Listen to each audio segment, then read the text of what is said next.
আজই ডাউনলোড করুন আর এনজয় করুন আপনার পছন্দের শো। আমার মনে হয় তোমাদের ভাগ্যে এটাই ছিল, তোমার ওয়াইফ মানে ওই মেয়েটা, ওর কপালে শহরেরই বর ছিল, তাই ও শহরের বরের সাথে চলে গেছে। ওমা নাচবো, তোমাকে তো আমি দেখিনি।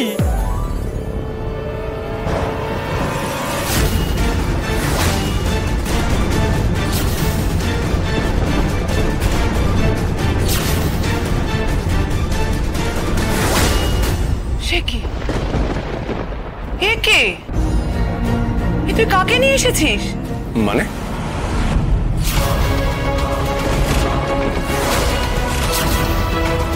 এই মেয়েটার সঙ্গে তোর বিয়ে হয়েছে নাকি? কে এটা? এই মেয়ে, তোমার নাম কি? লাজবন্তী, সবাই লাজু বলে ডাকে। মানে কি বলছে? কি মুশকিল? কি রে, কি বলছে? তোর বউয়ের নাম তো মনোলতা, আমরা তো গিয়ে দেখে এসেছিলাম, কিন্তু এই মেয়ে তো সে মেয়ে নয়। তুই কাকে কোত্থেকে নিয়ে এসেছিস? ও লাল শাড়ি পরে অজ্ঞান হয়ে পড়েছিল রাস্তায়। আসলে আমাদের আসার পথে ডাকাত পড়েছিল, তারপর সবকিছু লন্ডমন্ড হয়ে যায়। ডাকাত? কি বলছিস? কি ডাকাত পড়েছিল? বাবা এসব কথা পরে হবে, তুই আগে বল কার বউকে নিয়ে এসেছিস তুই? আমি আমি আমি আমি কিছু বুঝতে পারছি না। আসলে আমাদের গাড়ির পিছনে একটা বাস ছিল, ওখান থেকে অনেকে নামে, তারপরে ডাকাতি হওয়ার পরে সবকিছু লন্ডমন্ড হয়ে যায়।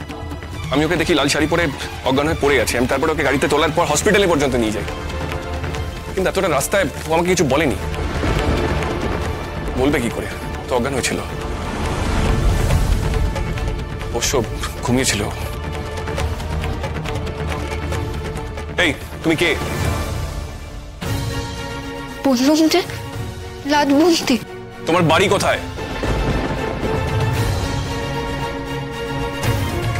এই কাদের বাড়ির মেয়ে তুমি? কোথায় যাচ্ছিলে? কার সাথে বিয়ে হয়েছিল? বলো। এই দেখো আবার কান্নাকাটি শুরু করে দিল, কি মুশকিল! এই মেয়ে, এই কান্নাকাটি করলে হবে? বলতে হবে তো কিছু, কি মুশকিল বলো তাকে। জেঠু আজকে ছাড়ো, ওকে বেশি কথা বলিও না। ওকে ডাক্তার বলেছে স্ট্রেস না নিতে, মাথাটা ইনজুরি হয়েছে তো, শকট আছে। কালকে সকালে যা হবে দেখা যাবে, আজকে প্লিজ ছাড়ো। কিন্তু তোর বউ যাকে তুই বিয়ে করলি সে কোথায়?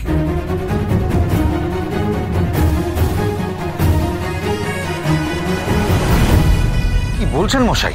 আরে কি আবার বলবো, এত বড় একটা ঘটনা ঘটে গেল আর কাল থেকে আপনারা আমাদের কোনো খবরই দিলেন না। দেখুন, আমরাও তো একটা বিপর্যয়ের মধ্যে ছিলাম, তখন অনেক রাত, তাই ভাবলাম সকালবেলা উঠে আপনাকে ফোন করব।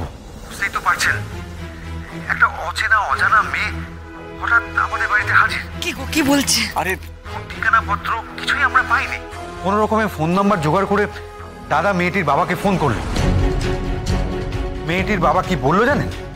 বললো আগে জামাইয়ের সাথে কথা বলি, সে যদি বাড়িতে মেয়েকে না তোলে তাহলে এই মেয়ে আপনাদের বাড়িতেই থাকবে।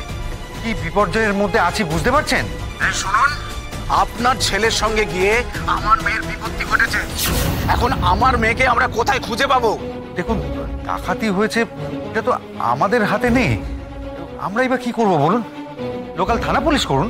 ও আচ্ছা, থানা পুলিশ করব? আপনি আমাকে সাজেশন দিচ্ছেন? আরে আমার মেয়ে বেঁচে আছে কিনা সেটাই তো জানি না। দেখুন, আপনার মেয়েকে নিয়ে আমরা যথেষ্ট টেনশনে আছি।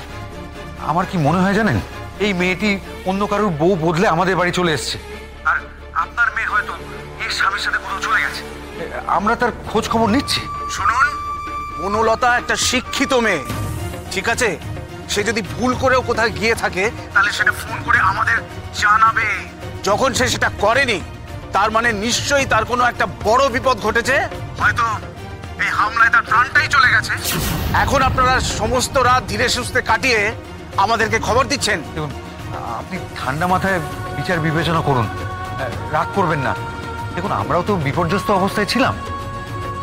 বাবা ফোনটা তো একবার। হ্যালো আঙ্কেল, আমি অনুভব বলছি। বাবা হয়তো জানে না আমি আপনাকে কালকে ফোন করেছিলাম, আপনার ফোনটা সুইচ অফ ছিল। শোনো, আমার ফোন যদি সুইচ অফ থাকে তাহলে তোমাদের উচিত ছিল যে কোনো রকম ভাবে আমার কাছে খবরটা পৌঁছানো।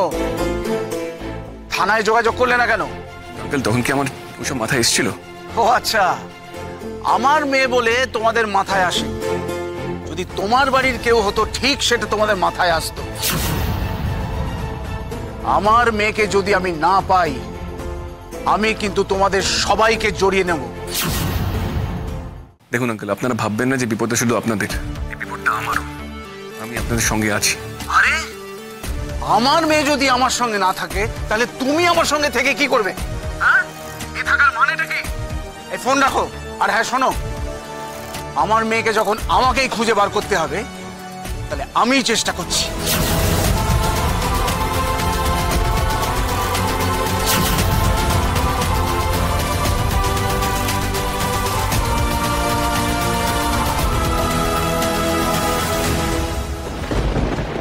ঠাকুর, ময়ূক ছেলেটা কিছু করেনি তো? এসব কাণ্ড ওর বানানো নয় তো? আমার মেয়েটা কোথায়? আমরা কি বিপদে পড়লাম ঠাকুর। কিন্তু বাবা, মেয়েটার তো কোনো দোষ ছিল নি। যা বোঝো না তা নিয়ে কথা বলো না। সে মেয়েটার দোষ থাক বা না থাক, সে মেয়েটা এখন একজন অন্যের বাড়িতে রয়েছে। সে তাকে বউ হিসাবে নিয়ে গেছে কলকাতা শহরে। না না, কিছুতেই আমরা তাকে ঘরে তুলবো না, কিছুতেই না। কিন্তু বাবা, তার সাথে আমার বিয়ে হয়েছিল। ও মা, বাবা কি বলছে দেখো না। আরে বাবা, বিয়ে হয়েছিল ঠিক, কিন্তু সে বিয়ে টিকলো কোথায়? কোথায় টিকলো? একজনের সঙ্গে বিয়ে হলো আর অন্যজনের সঙ্গে চলে গেল। আরে বাবা, আমরা গ্রামে থাকি, এই গ্রামের অনেক নিয়ম কানুন ব্যাপার স্যাপার আছে। তুমি জেদ করোনি। আমি বলছি তো, আমি বলছি সময় হলে দেখে শুনে আমার ভালো মেয়ে দেখে তোমার আমরা বিয়ে দেবো।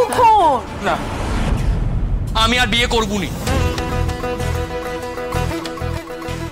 দেখো, আমার মনে হয় তোমাদের ভাগ্যে এটাই ছিল, তোমার ওয়াইফ মানে ওই মেয়েটা, ওর কপালে শহরেরই বর ছিল, তাই ও শহরের বরের সাথে চলে গেছে শহরে।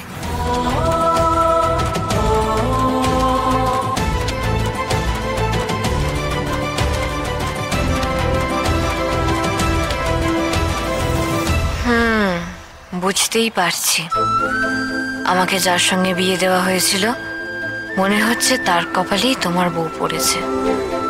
তা একদিকে ভালোই, আমি তো আর তার কাছে ফিরে যাব না, তবু সে বউ হারিয়ে একটা বউ পেয়েছে। তোমার কপালটাই খারাপ দেখছি।